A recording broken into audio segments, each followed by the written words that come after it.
All right, are you ready to haggle with your realtor right now? And really, since the Supreme Court decision, it is possible that the 6% base commission, which has been established and become part of industry law and expectations when you put your home up for sale, isn't etched in stone. You can negotiate. How low does it go? Pierre DeBoss joins us, the real estate attorney, the co-managing partner of Romer DeBoss LLP. Pierre, good to have you. Where do you think this goes for those putting their home up on the market? They're always going to envision, well, I like no commission myself, but you're starting from a base where you think of 6%. So where are we going with it? You know, Neil, one thing I want to clarify, commissions were always negotiable. Now, what drives that? Market conditions and community standard. And historically, it hasn't been something that's been negotiated on every single transaction, right, but it wasn't completely unnegotiable. Now, with this ruling, if the settlement does get approved, I would have to imagine that the frequency of how much these commissions are negotiated will increase significantly.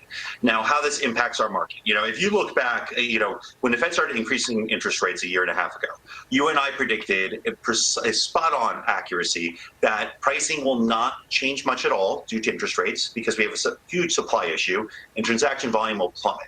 Now, this ruling, while the unintended consequence is that it's going to hurt first-time home buyers, that's the harsh reality of it. Because right now, if you're just play out a transaction for a second, right? If you're looking to buy a home and the listing agent is unable to advertise whether a seller will pay a buyer's broker's commission, so then it's unknown. Then the buyer's broker is going to have to go to buyer and say, hey, here's a buyer's agreement that lists that you will pay me my commission under circumstances A, B, and C.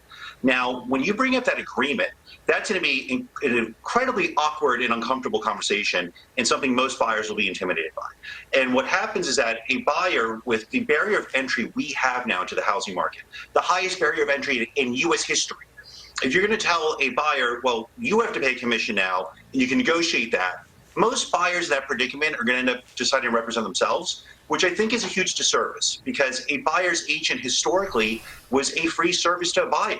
And I know the argument there is that it's factored into the price and that, the buyer implicitly pays if they're paying more in the price. Right. And there's a little bit of credibility to that, not much in my opinion. But, at the end of the day, even if that were to be accurate, that's a financeable charge because you're financing most Americans 90% of your home purchase price. Now, if this is an additional expense that's basically considered a closing cost, that's not financeable, which hurts your liquidity. So I think that, to circle back, the unintended consequences that first-time home buyers will suffer because of this. Well, but sellers might be more inclined to put their home on the market if they know they don't have to shell out as much for the realtor, right? Well, that's a tough one. I don't think that the delta is going to be that. Seriously, what's so tough about it? You're brilliant, but I mean, I'm just saying, someone might just say, I want to get a little bit more clear to me from this transaction, so I'm not going to pay my realtor 6%, I'll pay him 4%. Now, that realtor was used to thinking that 6% was the baseline, might bolt, but chances are he or she wouldn't bolt, and it's just kind of like a new reality, right? So now it could be a new reality, but then play devil's advocate. That 2% delta, are you losing in terms of the traction that you would be getting from additional buyers and buyers' agents should you be willing to pay that? If you're going to put in other words, for the seller, they don't really care. But you think that would limit for the buyer? I mean, the seller might just say, all right, these guys are sort of poo-pooing me because I'm not going to pay them the full 6%?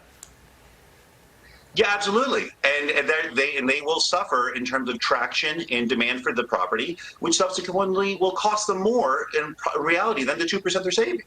And that's what the realtor is going to tell them. The realtor is going to say, just saying, but if you want something cheaper, you get what you pay for. I don't buy that argument. Do you?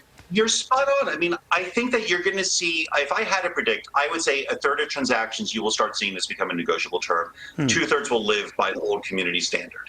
And what happens now, it's 99% are still living by the old community standard. Yeah. Now, there will be disruptors that come into the equation. You'll have new companies that offer flat fees, that offer, an hourly rate based on different services. You will have disruptors come into the market and create a new platform. That's inevitable. But at the end of the day, I do think that most sellers, at least for the foreseeable future, are going to stick to somewhat of the conventional norm that we've become accustomed to over the years. Fascinating. It's still early, as you said, in the process. We'll watch what happens. Pierre, always good talking to you. I learn a lot. Pierre DeBoss following all of that.